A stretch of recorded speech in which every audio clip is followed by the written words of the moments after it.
दोपहर का समय था। लगातार बारिश हो रही थी। हरिया कुल्हाड़ी लेकर अपने घर से बाहर निकलने ही वाला था कि उसकी पत्नी ने दरवाजे से आवाज लगाई। एची सुनिए, बारिश हो रही है, लकड़ियाँ काटने के लिए कल चले जाना। अरे क्या बारिश बारिश बारिश, तुम भी हद करती हो भाग्यवान। अरे ये बारिश तो अब महीनों चलेगी, और वैसे भी हम पहाड़ी इलाके में रहते हैं और मुझे खेत में बहुत सारा काम भी है। आज के दिन का काम मैंने केवल लकड़ियाँ काटने के लिए ही छोड़ा है। चलो अब मुझे जाने दो।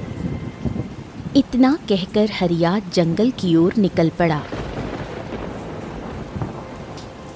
जंगल के अंदर पहुंचकर हरिया एक स्थान पर बैठ गया। अरे ये क्या है, ये बारिश तो रुकने का नाम नहीं ले रही। ये तो और तेज होती जा रही है। अचानक बारिश के साथ खपा देने वाली ठंडी हवाएं चलने लगी। हे भगवान, अब क्या होगा? मुझे तो बुरी तरह से सर्दी लग रही है। कहीं ऐसा न हो कि मैं सर्दी की वजह से बीमार पड़ जाऊं। मुझे सर्दी से बचने के लिए कुछ तो तलाशना होगा। तभी हरिया की नजर दूर एक खंडहर पर पड़ी। अरे मेरी नजर इस पर पहले क्यों नहीं गई? लगता है ये किसी जमाने का बहुत पुराना महल रहा होगा। चलते हैं अंदर।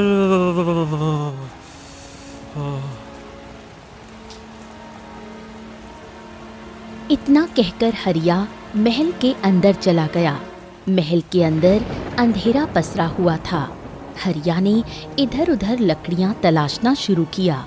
कुछ देर बाद लकड़ियां मिलीं, जिन्हें इकट्ठा कर उसने आग जलाई। आग जलाते ही महल में रोशनी फैल गई। तभी हरिया की नजर एक बड़े से दिए पर पड़ी। लगता है ये दिया यहाँ केवल रोशनी के लिए रखा गया है। ऐसा लग रहा है जैसे बरसों से बुझा पड़ा है। चलो मैं इसे जला देता हूँ। हरिया ने एक लकड़ी उठाई और दिए को जला दिया। अगले ही पल हरिया के कानों में एक गूंजती हुई आवाज आई। मूर्ख, ये तूने क्या कर दिया? तुझे इस दिए को नहीं जलाना चाहिए था। हरिया घबराकर पीछे पलटा। उसके पीछे एक साधु, एक राजकुमार खड़े थे। उनके बगल में एक सुंदर युवती थी। राजकुमार और युवती क्रोध से हरिया को घूर रहे थे। आखिर तुझे इस महल में घुसने की जरूरत ही क्या थी? और अगर घुसा भी था तो तुझे दिया जलाने की क्या जरूरत थी? जिस दिए को तूने जलाया है, ये कोई साधारण दिया नहीं है, बल्कि विचित्र चमत्कारी दिया है। इसे केवल राजमहल के लोग ही जला सकते हैं। साधु की बात सुनकर हरिया का चेहरा पीला पड़ गया। उसके शरीर में कमजोरी महसूस होने लगी। साधु महाराज, ये मुझे क्या हो रहा है? वही जो तुझे होना चाहिए। दिए को जलाने से तू श्रापित हो गया है और तेरे कर्मों की सजा तेरे परिवार को भुगतनी होगी। साधु महाराज, मुझे क्या पता था? अगर मुझे पहले से पता होता तो मैं कभी भी इस दिए को नहीं जलाता। जो कुछ हुआ अनजाने में हुआ साधु महाराज। तूने खंडहर की दीवार पर जो लिखा है उसे नहीं पढ़ा। वहां लिखा है कि इस महल में साधारण मनुष्य का जाना वर्जित है। साधु महाराज, मैं तो अनपढ़ हूँ, मैं कैसे पढ़ता? साधु महाराज क्षमा करे, क्षमा करे। जो भी हो, तूने जो किया है उसका अंजाम तो भुगतना पड़ेगा। लेकिन अगर तूने अनजाने में यह किया है तो ठीक है, तो शायद कोई रास्ता निकाला जा सकता है। ये कहकर साधु ने आंखें बंद कर लीं, लेकिन अगले ही पल हरिया ने वहीं दम तोड़ दिया। हरिया के मृत शरीर को देखकर राजकुमार के बगल में खड़ी युवती डर गई।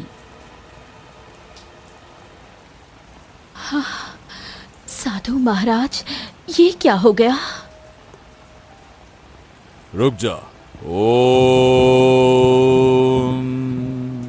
चिंता मत करो, इस बेचारे ने गलती से दिया जलाया है।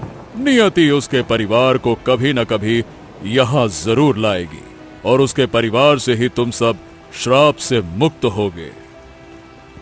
अरे साधु महाराज, गलती किसी और ने की और सजा हमें भुगतनी होगी, ये कैसा न्याय है? तुम्हारे पूर्वजों ने वर्षों इस महल में अत्याचार किए थे और किसी की बद्दुआ का शिकार हुए थे वो लोग। बस उसी बद्दुआ से बचने के लिए ये दिया जलाया जाता था। कहा जाता है कि जिस दिन ये दिया किसी साधारण मनुष्य ने जला दिया, वो भी श्रापित होगा और तुम्हारे पूर्वजों के अत्याचार की सजा उनकी किसी न किसी पीढ़ी को भुगतनी होगी। तभी अचानक तेज धमाका हुआ। राजकुमार और राजकुमारी वहीं बेहोश होकर गिर पड़े। हल्की बारिश के बाद की मिट्टी में नरेश अपने पुराने हल से बंजर जमीन को जोत रहा था। उसके माथे पर पसीना था, मगर उसके हाथ रुकने का नाम नहीं ले रहे थे। तभी उसका पड़ोसी गंगाराम वहां पहुंचा। ए नरेश, अरे लगा पड़ा है। अरे भैया, आखिर कब तक इस बंजर जमीन पर हल चलाकर खुद को थकाता रहेगा? क्यों नहीं मान लेते हो कि तुम्हारी जमीन बंजर है? अरे काका, बस इसी उम्मीद में हल चलाता हूं कि कभी न कभी तो मेरी मेहनत रंग लाएगी ना। अब नरेश देखो, बात यह है कि जब से तुम्हारे पिता हरिया बरसों पहले जंगल से लापता हुए हैं ना, तब से ही तुम्हारे परिवार की हालत बिगड़ गई है। तुम्हारी माँ उनकी याद में रोते रोते अपने आंखों की रोशनी खो बैठी। अब तो भाई मुझे लगता है कि ये सब यूं ही नहीं हुआ है। तुम्हारे परिवार के ऊपर किसी श्राप का असर है। ये सुनकर नरेश चौंक पड़ा। क्या क्या क्या मतलब है तुम्हारा काका? मतलब ये है कि देखो, बरसों पहले तुम्हारे पिता लकड़ियां काटने जंगल में गए थे। उस दिन मुखिया भी उसी रास्ते से अपने गांव लौट रहा था। मुखिया का दावा है कि उसने तुम्हारे पिता को जंगल के उस हिस्से की ओर जाते हुए देखा था जहां डर के कारण कोई पैर भी नहीं रखता। हमेशा से उस जगह के बारे में अफवाहें मशहूर रही हैं। मुखिया का कहना है कि जरूर तुम्हारे पिता ने वहां कोई ऐसी गलती की है जिसकी सजा आज तक तुम लोग भुगत रहे हो। चलो भैया, मैं तो चलता हूँ। राम राम। इतना कहकर गंगाराम वहां से चला गया। नरेश ने पसीना पोंछा और घर की ओर बढ़ गया। नरेश जैसे ही घर पहुंचा, उसकी पत्नी आरती रोने लगी। अच्छा हुआ आप आ गए। अम्मा जी की आंखों में सुबह से दर्द बढ़ रहा है। मैं खेत में आपको बताने आ रही थी। नरेश अपनी बूढ़ी माँ के पास गया। उसकी आंखें धुंधली हो चुकी थीं। चलो माँ, आज मैं तुम्हें वैद्य जी के पास ले चलता हूँ। बेटा, रोज तू मुझे वैद्य के पास ले जाता है। जितना भी तू मेहनत से कमाता है, सब मेरे इलाज में लगा देता है। अब मुझे कहीं नहीं जाना। अब तो इस दर्द की आदत हो गई है। नहीं माँ, मैं तुम्हारी आंखें ठीक करके ही रहूंगा। चलो मेरे साथ, चलो चलो। नरेश अपनी माँ को लेकर गांव के वैद्य जी के पास पहुंचा। वैद्य जी ने बूढ़ी माँ की आंखों की जांच करके बोला, देखो नरेश, अगर सब कुछ बताऊं तो तुम विश्वास करोगे नहीं, लेकिन अब कहना ही पड़ेगा। देखो बेटा नरेश, तुम्हारी माँ की आंखों में कोई बीमारी है ही नहीं, यही सत्य है। और मेरी समझ में भी नहीं आ रहा कि आखिर उन्हें इतना कम दिखाई देना क्यों शुरू हुआ और क्यों धीरे धीरे अंधेपन की ओर बढ़ रही है। तुम्हारी माँ की आंखों का दर्द भी बढ़ता जा रहा है। अब तक मैं जो भी जड़ी बूटियां देता था वो केवल तुम्हें सांत्वना देने के लिए देता था, लेकिन जब बीमारी ही नहीं है तो जड़ी बूटी किस बात की दूं? हाँ, अरे लेकिन वैद्य जी, कोई तो इलाज होगा ना? हाँ, सुना है इस गांव के उस कुख्यात जंगल में जो हमेशा धुएं से ढका रहता है, एक झील है वहां पे। उस झील के किनारे एक कमल का पुष्प खिलता है जो चमत्कारी है, और जिसे भी वो पुष्प छू ले वो कभी लौट नहीं पाता। लेकिन जो सच्ची श्रद्धा से वो पुष्प तोड़कर लाए, उसकी सबसे विचित्र बीमारी भी ठीक हो जाती है।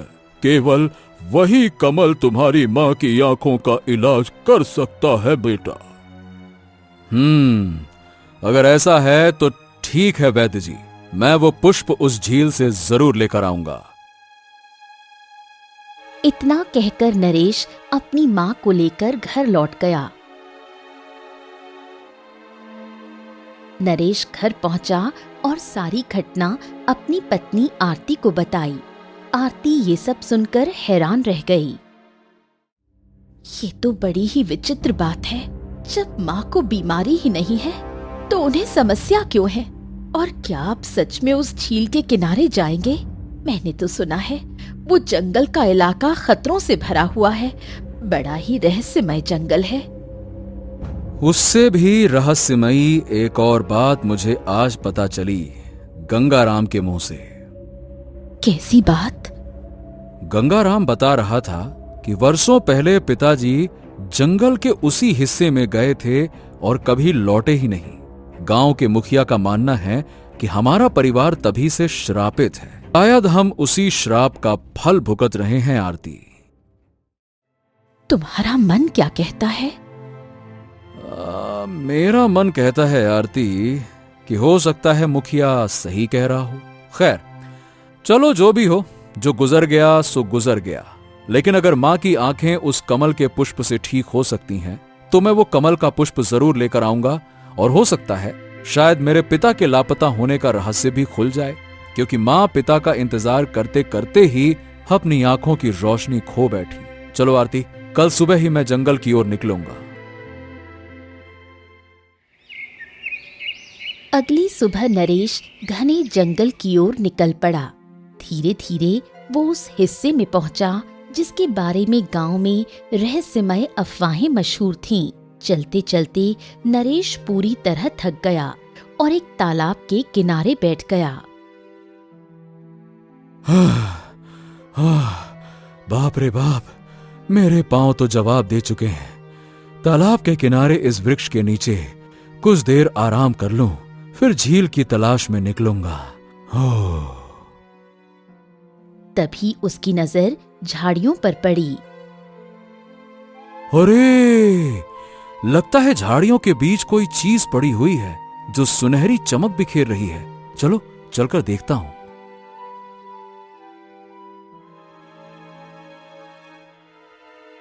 नरेश झाड़ियों के पास गया और झुककर देखा। उसकी आंखें फैल गईं। अरे बाप रे बाप, ये तो सोने का अंडा है और ये तो आम अंडे से कहीं ज्यादा बड़ा है। बाप रे, ये तो बड़ा रहस्यमय लगता है। तभी नरेश के कानों में एक आवाज गूंजी। तुमने सही कहा, ये रहस्यमय अंडा है। अगर तुम इस अंडे का रहस्य जानना चाहते हो तो तुम्हें कुछ कार्य करने होंगे। मैं तो यहाँ अकेला हूँ, फिर ये आवाज कहाँ से आई? अगले ही पल एक मैना पक्षी उड़कर आई और अंडे के ऊपर बैठ गई। मैं तुमसे बात कर रही हूँ। सुना था कि जंगल में अजीब अजीब घटनाएं होती हैं, लेकिन वाह वाह वाह वाह वाह, आज तो देख भी लिया। भला एक पक्षी इंसान की तरह कैसे बोल सकता है? कौन तुम? ये सब छोड़ो, ये बताओ, क्या तुम चाहते हो कि ये अंडा तुम्हें मिल जाए? देखो, मेरी बात समझो, मुझे इस सोने के अंडे का बिल्कुल भी लालच नहीं है। मैं तो सिर्फ अपनी माँ के इलाज के लिए झील के किनारे कमल का पुष्प लेने आया हूँ और उसी झील की तलाश कर रहा हूँ मैं। तब तो तुम्हें ये अंडा अपने साथ झील के किनारे ले जाना होगा। झील तब तक नहीं मिलेगी जब तक ये जादुई अंडा तुम्हारे हाथ में नहीं होगा। और हाँ, झील के किनारे जो कमल का पुष्प होता है वो परीक्षा लेता है। अगर तुम्हारे मन में जरा भी लालच हुआ तो तुम वहीं पत्थर बन जाओगे। नरेश ध्यान से सुनता रहा। लेकिन तुमने इस अंडे को देखकर कोई लालच नहीं किया। इसका मतलब तुम्हारा मन स्वच्छ है। तुम वो पुष्प तोड़ सकते हो, लेकिन कमल तोड़ने के बाद तुम्हें झील से कुछ दूर उस खंडहर में जाना होगा जो किसी जमाने में एक महल था। वहाँ तुम्हारी अंतिम परीक्षा होगी। अगर तुम वो परीक्षा पार कर गए तभी तुम्हारी माँ की आंखों का इलाज संभव हो पाएगा। ठीक है, मैं तैयार हूँ। तो फिर इस सोने के अंडे को उठा लो। पक्षी अंडे से हट गया और नरेश ने अंडे को उठाया। अगले ही पल अंडे से सुनहरी किरण निकली और किरण दाईं दिशा की ओर फैल गई। तुम्हें इस सोने के अंडे से निकल रही किरण की दिशा में जाना होगा। नरेश ने कदम बढ़ाए और जादुई मैना पक्षी उसके आगे उड़ने लगा। अंडे से निकल रही सोने की किरण आखिरकार एक जगह जाकर रुक गई। नरेश ने देखा उसके सामने एक बेहद सुंदर झील थी। चारों ओर नीले रंग की धुंध फैली हुई थी। यही वो झील है। कमल का पुष्प इसी के किनारे होगा। नरेश ने इधर उधर नजर दौड़ाई, तभी उसकी आंखें चमक उठीं। सामने एक कमल का पुष्प खिला था। वो तुरंत दौड़कर पुष्प के पास पहुंचा। इसे तोड़ने से पहले याद रखना, अगर तुम्हारे मन में जरा सा भी लालच हुआ तो तुम इसी समय जलकर राख हो जाओगे। लेकिन नरेश ने बिना एक पल गमाए कमल का फूल तोड़ लिया। तुम्हारा मन लालच से मुक्त है। तभी जादुई मैना पक्षी ने कहा, अब तुम्हें वो खंडहर खोजना होगा। अंडे से सोने की किरण निकली और बाईं दिशा में फैल गई। नरेश उसी दिशा में चल पड़ा। कुछ देर बाद वो एक खंडहर के सामने खड़ा था। तुम्हें इसी खंडहर में प्रवेश करना होगा। यही तुम्हारी अगली परीक्षा है। नरेश खंडहर के अंदर गया। चारों ओर अजीब सन्नाटा था और खूब अंधेरा। तभी सोने का अंडा और तेज चमकने लगा। सुनहरी रोशनी फैल गई। रोशनी में नरेश ने देखा सामने एक पुराना दिया रखा था और जमीन पर एक कंकाल पड़ा था। हाँ, ये कंकाल ये किसका है? समय आने पर सब जान जाओगे। तुम्हें मुझे इस दिए पर स्पर्श करना होगा। मेरे स्पर्श से दिया जल उठेगा और मैं भी जल जाऊंगा। लेकिन याद रखो, अगर तुमने ये किया तो श्रापित लोग मुक्त हो जाएंगे। जिनके परिवार वाले वर्षों से उनका इंतजार कर रहे हैं वो वापस मिल जाएंगे। परंतु तुम्हारी मां की आंखों का इलाज कभी नहीं हो पाएगा। वो हमेशा अंधी रहेंगी और तुम गरीबी से कभी मुक्त नहीं हो पाओगे। नरेश हक्का बक्का रह गया। उसने मैना पक्षी की ओर देखा। यही तुम्हारी दूसरी परीक्षा है। तुम्हारे सामने दो रास्ते हैं। अगर तुम इस कमल के दिए को जलाओगे तो मैं और ये सोने का अंडा अपने असली रूप में लौट आएंगे। लेकिन तुम्हारी माँ हमेशा अंधी रहेगी और तुम्हारा जीवन उसी कठिनाई में गुजरेगा जैसे अभी गुजर रहा है। तो क्या तुम श्रापित हो? हाँ, मैं शापित हूँ और जो अंडा तुमने पकड़ा हुआ है वो भी शापित है। अब फैसला तुम्हारे हाथ में है, दूसरों की मदद करोगे या अपनी। नरेश की आंखें भर आईं। फैसला करना मुश्किल था, लेकिन कुछ देर बाद उसने गहरी सांस ली और बोला, मैं तुम्हारी मदद करूंगा, तुम्हें और इस अंडे को श्राप से मुक्त करूंगा। लेकिन अब तुम्हारी माँ हमेशा अंधी रहेगी। हाँ, माँ ने मुझे बचपन से यही सिखाया है, जो दूसरों का भला करता है उसके साथ भी भला होता है, और अगर जीवन में कुछ काम आता है तो वो है दूसरों की भलाई। इतना कहकर नरेश ने कमल के पुष्प स्पर्श कर दिया। अगले ही पल दिया जल उठा। तेज धमाके के साथ नरेश के हाथ से अंडा गिर गया। अचानक रंग बिरंगी किरणों से पूरा खंडहर रोशनी में नहा गया। नरेश की आंखें फैल गईं। उसके सामने मैना पक्षी एक सुंदर राजकुमारी में बदल गई और सोने का अंडा एक राजकुमार में। तुम तो राजकुमार और राजकुमारी हो, लेकिन तुम श्रापित कैसे हुए? तभी रंग बिरंगी किरणों से एक साधु प्रकट हुआ।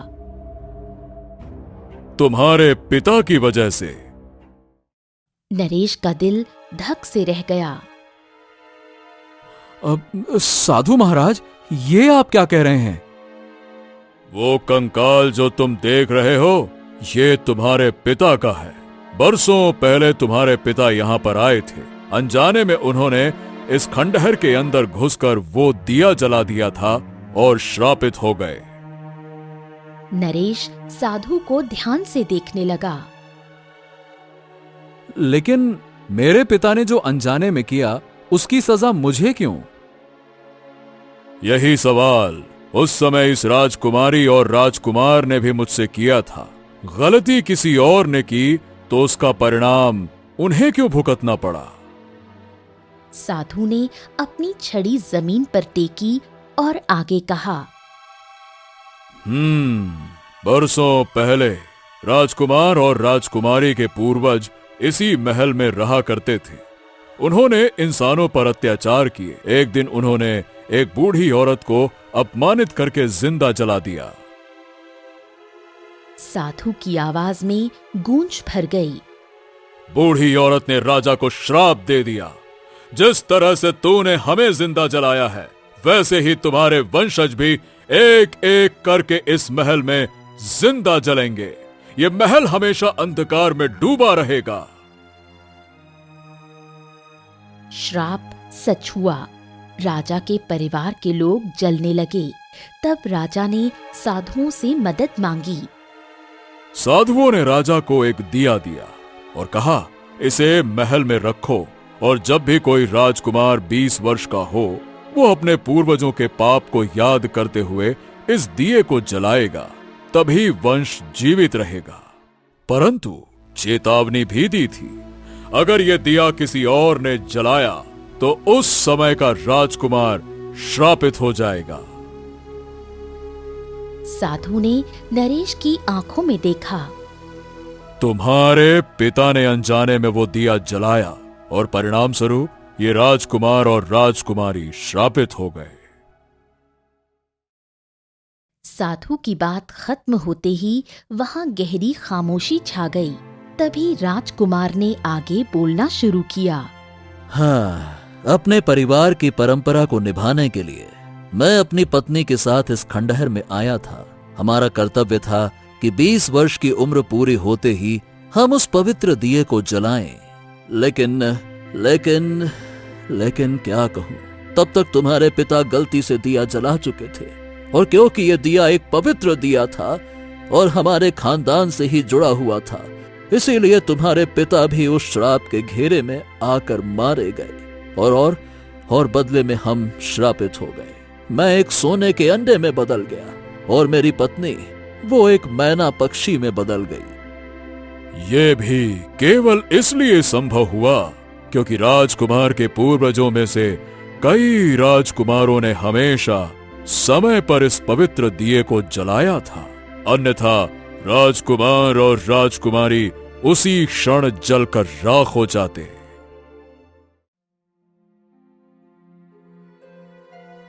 परंतु अब राजकुमार और उसका परिवार श्राप से मुक्त हो चुका है, क्योंकि सबका अंत केवल उसी विचित्र झील के किनारे उगे उस पुष्प से ही हो सकता था।